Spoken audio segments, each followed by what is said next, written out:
mempersembahkan taubatan nasuha kita kepada Allah, untuk merenung di atas kebodohan dan kejahilan maksiat yang pernah kita lakukan secara terang benderang, untuk kebodohan dan kemaksiatan yang kita lakukan secara bersembunyi di hadapan makhluk, tapi Allah pun maha tahu tentang kebodohan itu pernah kita lakukan.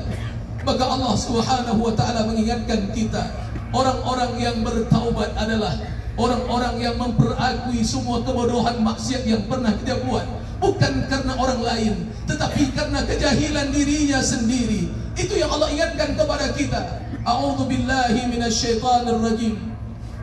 Innamat taubatu 'ala Allahi lilladzina ya'maluna as-su'a bijahalah thumma yatubuna min qarib faulaika yatubu Allahu 'alaihim wa kana Allahu 'aliman hakima. Tidak ada satupun maksiat yang kita lakukan kaum muslimin kecuali terjadi di atas kebodohan kita. Kebodohan karena kita tidak mentaati Allah yang berhak ditaati. Kebodohan karena kita tidak mengikuti Nabi yang berhak ditinggikan segala apa yang diajarkannya kepada kita. Kebodohan karena kita merasa hebat. Kebodohan karena hawa nafsu yang kita perturutkan. Kebodohan karena kita merasa bangga dan ujub karena kesombongan diri kita sendiri. Itu yang biasa terjadi pada diri kita.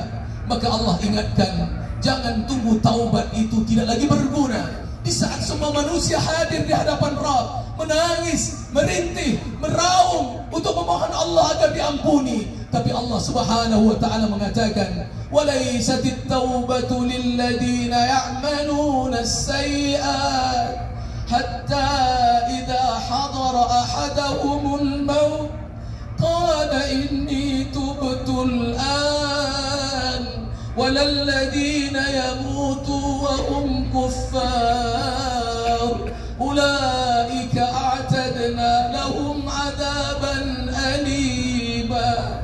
Allah tak lagi membuka pintu taubat ketika orang-orang itu datang dalam penyesalan terakhir, ketika Allah sudah menutup pintu taubatnya, lalu kemudian mereka baru tersadar. Hatta idza hadara ahadahumul maut qala inni tubtul an. Mereka berkata, hari ini aku bertaubat ya Allah.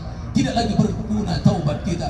Maka Arafah mengajarkan kita makna sesungguhnya tentang taubat, tentang kelemahan diri kita. Kain putih yang hari ini kita terpakai adalah cerminan implementasi terhadap makna masyar yang akan datang suatu saat kepada kita, terhadap kubur yang pasti akan datang kepada kita, barzah yang akan kita nantikan.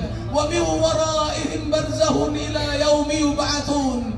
Adanya barzah yang kita nantikan sebagai tanda dan saat berbangkit akan tiba menjelang kepada kita. Oleh karena itu kaum muslimin, sadarkanlah diri kita tentang kelemahan maksiat yang pernah kita buat, tentang dosa kepada Allah dan kezaliman kepada makhluk yang pernah kita lakukan, agar hari ini di hari Arafah, di hari yang mulia, Allah Subhanahu wa ta'ala akan mengampuni dan mengangkat semua dosa kita dan akan menerima segala pintu keampunan dibukakan untuk layaknya kita mendapatkan kemakburan yang dijanjikan oleh Rasulullah sallallahu alaihi wasallam.